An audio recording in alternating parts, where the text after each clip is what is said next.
Well, good Sunday morning, and thank you for watching Beyond the Headlines. Well, the path to the White House runs through the border, at least if new immigration limits can dramatically cut the number who enter. That's the gamble President Biden is taking to slow down the influx of migrants at the U.S.-Mexican border in an attempt to grant him favor among voters in November. Now, the order temporarily shuts down asylum requests once the average number of daily encounters between official ports of entry tops 2,500. According to a White House official, that threshold has already been met. Now, the border will reopen only when that number falls to 1,500. White House officials also say that migrants applying for asylum without credible fear will be removed from the country. The executive action also makes it impossible for migrants to seek asylum if they cross the border illegally. Now, when making this announcement, President Biden had some company. He was flanked by political leaders from border states, including our own mayor, Dr. Victor Trevino. Now, the day after the meeting, Mayor Trevino held a press conference here at home and spoke about the president's executive order and what it means for communities along the border. Here's what he had to say. We were invited with President Biden to hear his discussion on his executive action regarding asylum seekers. This is something that has to be done, and we are overwhelmed, border communities especially. Borders, migrant surges are important. We have limited resources. So this is an action and the first step to do something about this crisis.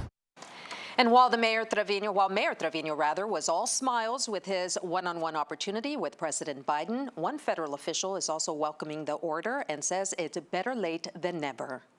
I'm glad that the president took this step. I wish he would have done this 3 years ago. This is something I've been advocating. It's a good step forward, and I certainly support the president on this. Two things I would have said, not 2,500, I would have said zero. Number one. Number two, I would have done this 3 years ago. But nevertheless, it is a good step. And I'm glad that Mayor Trevino was there, other mayors were there, because one of the things I've always said, you got to listen to border communities, and he did have border communities this time. And that's where we begin this morning's discussion. And making up our panel with us, we've got our political contributor, Sergio Mora. Thank you so much, Sergio, for joining us. We've got General Manager of KGNS, Luis Villarreal, boss. And we have a very special guest with us. We have Hector Garza, who is the president of the local Border Patrol Union. Thank you so much, Hector, for joining us. Very important for us to bring you along on this discussion, of course. So, where do we want to start? Do we want to start with you, Hector? Do you want to tell us what you, as representing the union, how do you all feel about this executive order? So we feel like Congressman Cuellar, right? He said that this order should have been implemented 3 years ago, and the number of crossings should be zero whenever we decide to close the border. Unfortunately, it's a little bit too late. Right, we don't fully support this move, as it is not a bipartisan move that was made in Congress. It's a good executive order as far as some of the language that is copying the border bill legislation that was discussed in Congress several weeks back. Unfortunately, this executive order does not come with resources. It also does not come with extra asylum officers, immigration judges, additional Border Patrol agents. It also does not come with additional flights so that we are able to send people back to China, to Africa, to these Middle Eastern countries. And unfortunately, it's an executive order that is almost mirroring the border bill legislation, but without the resources. So unfortunately, what we see on the border is that things are going to continue as they have been. We have seen a shift from people crossing in Texas to now in California. We see those images from Tacoma, California, where people from all over the world are literally crossing the border illegally. We do thank Governor Abbott for all of his efforts, and all those DPS troopers and all those Border Patrol agents in Texas, to credit for them for the actual shift in illegal immigration from Texas to California. Let me ask you, Hector, and thank you, first of all, for all you do and for your service. So, you know, I'm sure my esteemed colleague right here is going to chime in right now to the left, but, you know, so this is clearly a political statement that the president is making, trying to beef up support for his reelection, but it has no teeth. Exactly. Because, you know, as you said, I mean, there are no resources attached to it, you know, 2,500, okay, so. But my question, and this is an ignorant question, what does it mean close the border? I don't understand. isn't the border closed Well, unless you come through the bridge? Well, what the Biden administration wants, and I think what a lot of us want is that we also want a lawful means of people to be able to claim asylum when they come to the border. And we've always asked people that they need to show up at the ports of entry if they're going to be claiming asylum. Unfortunately, the people that are crossing the border illegally are being used by the criminal organizations, and that's why they end up crossing between ports of entry. Okay. Now, we know that people do try to cross through the port of entry, but the Biden administration also has limitations on that. They created the CBP One app, and people pretty much got desperate, waiting for their appointment on the CBP One app, and they resort to now crossing the border illegally. Unfortunately, again, it's good legislation or good executive order, but it has no teeth to it, and unfortunately, things are going to continue along the border as they are. Hector, you brought up the CBP app. I mean, I think that these are well-intentioned efforts to stem the complex dynamic of people actually taking advantage of this asylum law. And a lot of people, I would say the majority of the people trying to game the asylum law. So I think that there needs to be obviously congressional action to, if that's going to change. You brought up the act that was that President Biden was pushing in Congress and the trying to come to an agreement with the Republicans because of the Ukraine aid that was held back, and ultimately it was the Republicans that torpedoed this legislation, with Trump saying, "I don't want to give Biden a win on the border." And I just felt we had to talk about that. If this were to be implemented the way that Biden wants it to be, would that help? Or what in your opinion would be sort of like something that would finally fix this issue? Or is this a losing battle in that no matter how many resources, how many agents, how many immigration judges, the tide is just too overwhelming? Yeah, so first of all, Sergio, we did, the National Border Patrol Union, at the national level, we did endorse this border bill legislation. We actually worked with Senator Sinema and Senator Langford and other members of Congress, where we did support a lot of the language in this legislation. We know that it was a bipartisan effort. It was not a perfect bill, but our hopes was that members of Congress would get together and actually make this bill a better bill, a bipartisan bill that would actually help the American people. Mm-hmm. Unfortunately, it did not have enough support on the Republican side, and it went nowhere. What is the solution? What do we need here? Well, first of all, there are people that are seeking asylum. They have legitimate claims that do want to seek, but we also know that a lot of people are coming to the United States illegally to find a better life, better jobs, and that has been happening for the longest time ever, right? Mm-hmm. So there has to be a balance of us secure the border and also allowing those people that are seeking legitimate claims of asylum. What do we need? We need more immigration judges to be able to carry that backlog. We need asylum officers. We need to be able to take those claims of asylum at the border and be able to expedite those claims and make sure that if people deserve asylum, give them that asylum relief. But if they are found to not have legitimate claims of asylum, then they need to be removed as our laws state. Unfortunately, at this point where we are right now, we've lost control of the border. The people all over the world have realized that we have a very relaxed immigration and border security system. That's why you were seeing the over 5,000 apprehensions a day in Eagle Pass. We were being overwhelmed, and people were not running away. People were simply crossing the border and giving themselves up. Now, something in Laredo that we're very unique, we do not have asylum seekers. The people that cross in Laredo, Texas are people that are actively trying to get away, because most of those people have criminal records or have been deported before. So in Laredo, you're not really seeing those people that are claiming asylum. You see them in places like in California now, or we were seeing them in Eagle Pass.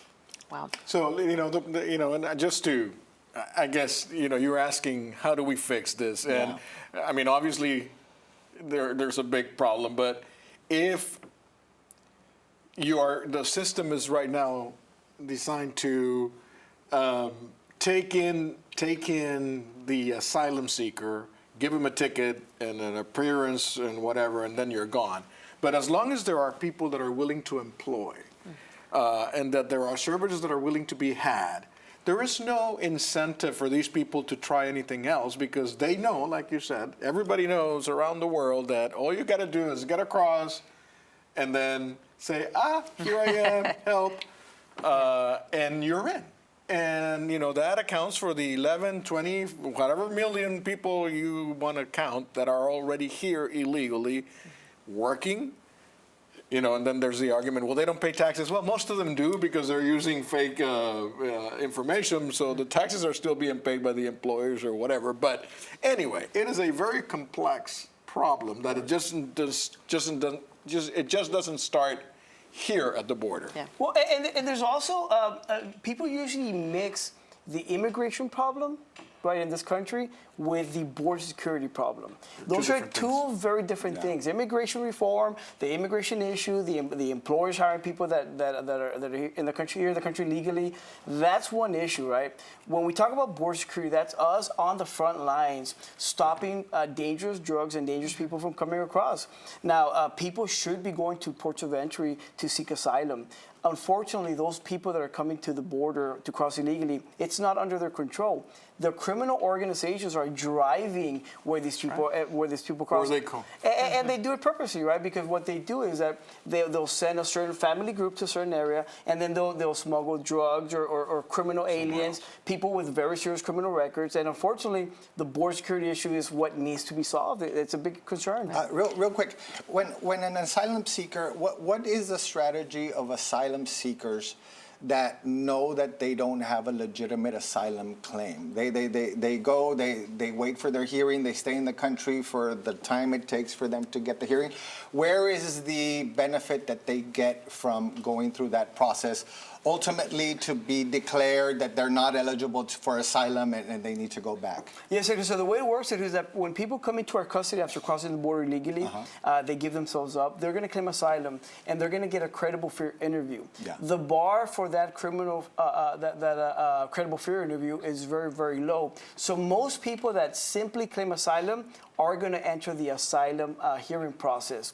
The problem is that most of these people that get these appointments for 6, 7 years down the road, most of them will not actually go to the hearings. And of the ones that do go, they've already found that about 12 to 17% of the people that actually show up to their hearings actually qualify for asylum. And most of the migrants that qualify for asylum are those that are from like China or some of these areas where they're being persecuted by the government or for their religion. Most of the people that we're seeing crossing the border right now are crossing because they want a better life. They want better jobs. The economy in their countries is horrible. The medical care in their countries is horrible. So they're coming to the U.S. for a better life. That does not qualify for asylum under our laws. But however, by them actually claiming asylum, they know that they'll get to stay in the United States. And that is going to be the final word. I know we can go on and talk to Hector for many other issues, but we're going to have to leave it the final word. Thank you so much, Hector, for joining us. Appreciate having you with us. When we come back, Laredo currently sits in stage 3 of its water conservation plan, but stage 4 isn't out of the question. A special called meeting last week is hoping to provide some answers to the city's water woes. We're going to discuss those efforts after the break. Stay with us.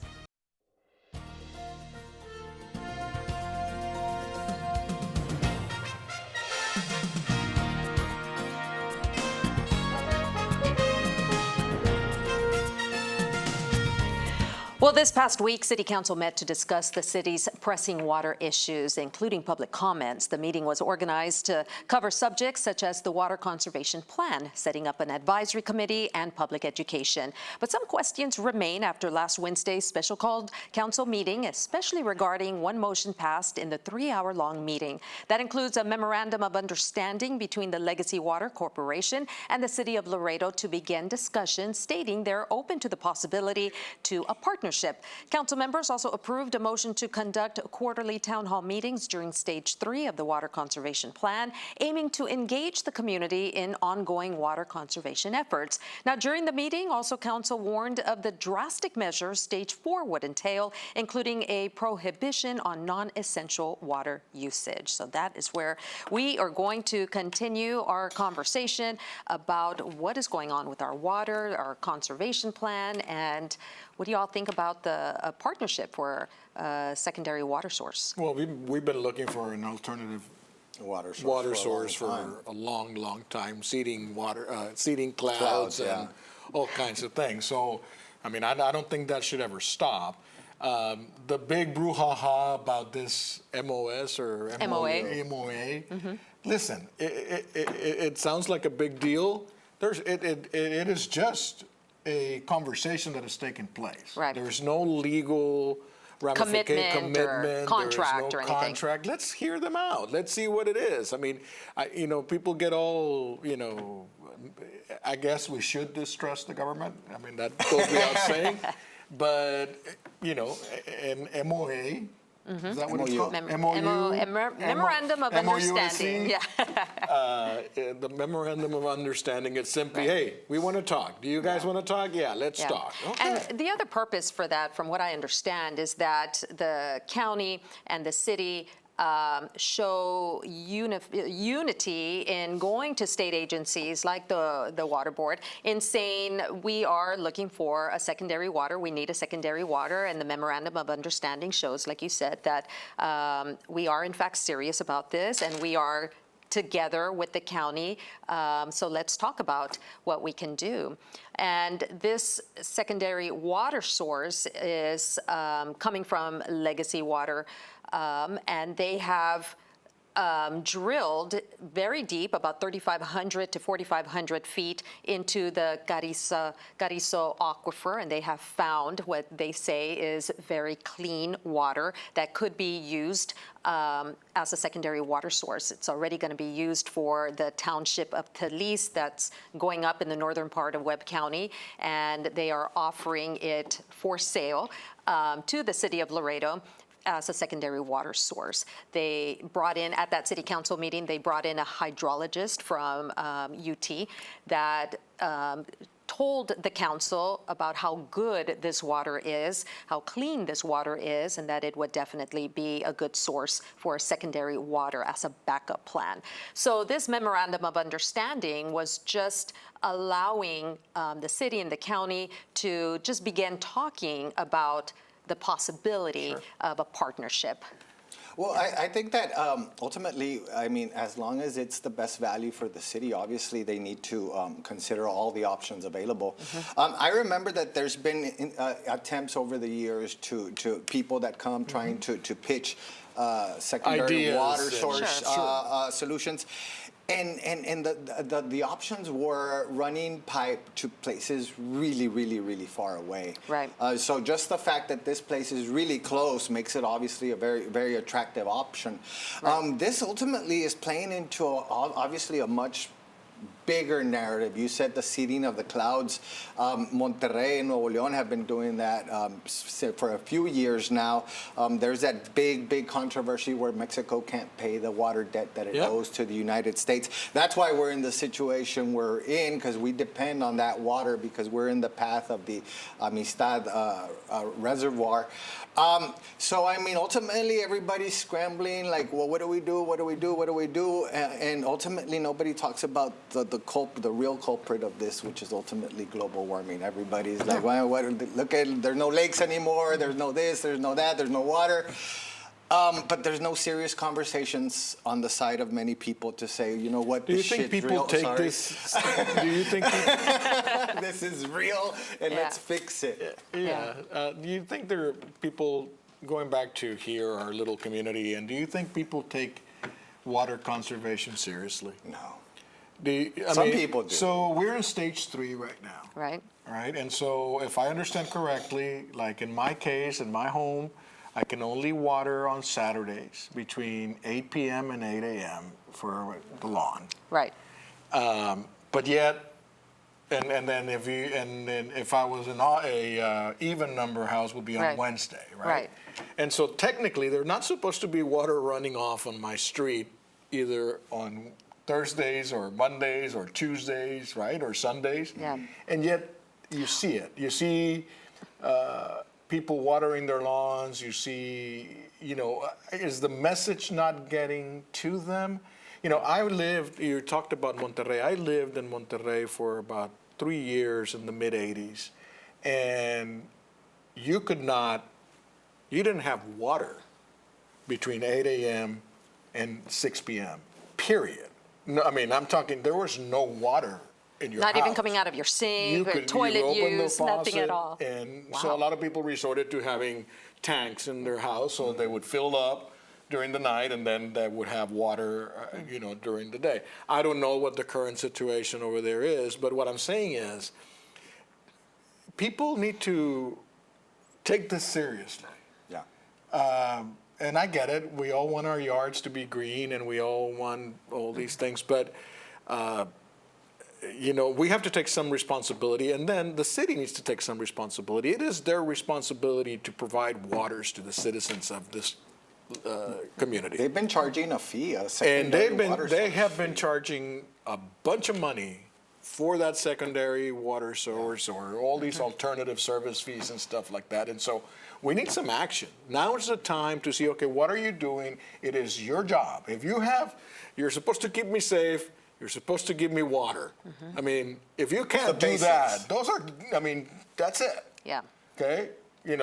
Give me a fire department, give me a police department, and give me water to drink. Yeah. Absolutely. That is your basic responsibility. And if you can't do that as a governmental entity, and you can't provide that service, then, Yeah. does that, I'm not saying that you give it for free or, whatever, but it is your responsibility to go do this.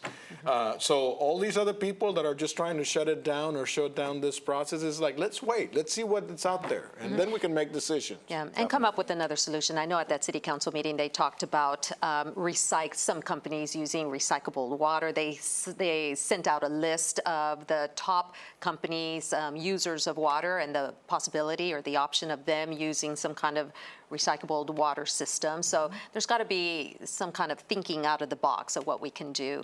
Absolutely, because And I know we need to wrap up, but I want to say this. There are some entities in town or in the county that get pointed at or singled out for their apparent overuse of water. It should be noted that some of these places have their own water source, and they have their own wells, and they use their own water. I'm talking about private facilities that may seem like they are using right. more water. So, Yeah. keep in mind that, we don't all get the water from the same place. Yeah, no, you're absolutely right. In fact, 2 of the companies on that list that City Council was looking at the special called meeting already do and use recyclable water. So definitely something that needs to be considered. Thank you, gentlemen. Well, we're going to take another break. When we come back, we're going to take a look at that one thing that we cannot stop thinking about. Stay with us. That was Welcome back, everyone. It is the one thing that we can't stop thinking about from this past week. Sergio. well, not only water is disappearing, but cash as well. Nobody uses cash anymore. But I didn't know these things existed. They're called reverse ATMs. A lot of places aren't accepting cash anymore. So people who show up with cash can put up their cash in these reverse ATMs and get a prepaid debit card so they could use it at So any you can pay establishment. something that doesn't take cash. Exactly. So, it's just crazy because back in the day you used to, because they usually, you pay a fee Cash is no to longer use it. king. Cash is no longer king. A lot of places would rather just people use their debit cards. I think like 17% of transactions are cash now. Wow. So what a dramatic evolution. Turnaround of events. And that Yeah. now we have reverse ATMs where Wow. you put your cash and get a prepaid debit card. Wow. I thought that was crazy. Pretty cool. Yep. Luis. So last week we talked about this video that had gone viral with this guy who had a suspended driver's license. And so anyway, I'm not going to drag this on. It apparently turns out that this was a clerical error, and this man's driver's license had been reinstated 2 years ago or a year and a half ago. Judge did not know this, and so all this viral video, at the end of the day, the poor man spent 2 days in jail and because of a clerical error. So he did have the right to drive. He was supposed to be Completely. driving completely. Yeah. He did not have a suspended driver's license. Right. And he Poor spent 2 guy. nights in jail, so I can smell a lawsuit coming here from Yeah. somebody. But so. what are the legalities of Yeah. driving and Zoom calling? Yeah, at the yeah. He same was parking. time? He did say I'm parking. Oh, Yeah, okay. absolutely. Well, my one thing, I've got to go back to the story that I did this past week on the Loteria on the Lafayette Bridge. I just think that is wonderful. I grew up playing Loteria. I know all of us, for the most part, did too. If you get a chance to head on over to the Lafayette Bridge and check it out, it's absolutely beautiful. Okie doke. Well, that is all the time we have, but we'll see you right back here with another edition of Beyond the Headlines next Sunday. Have a great weekend.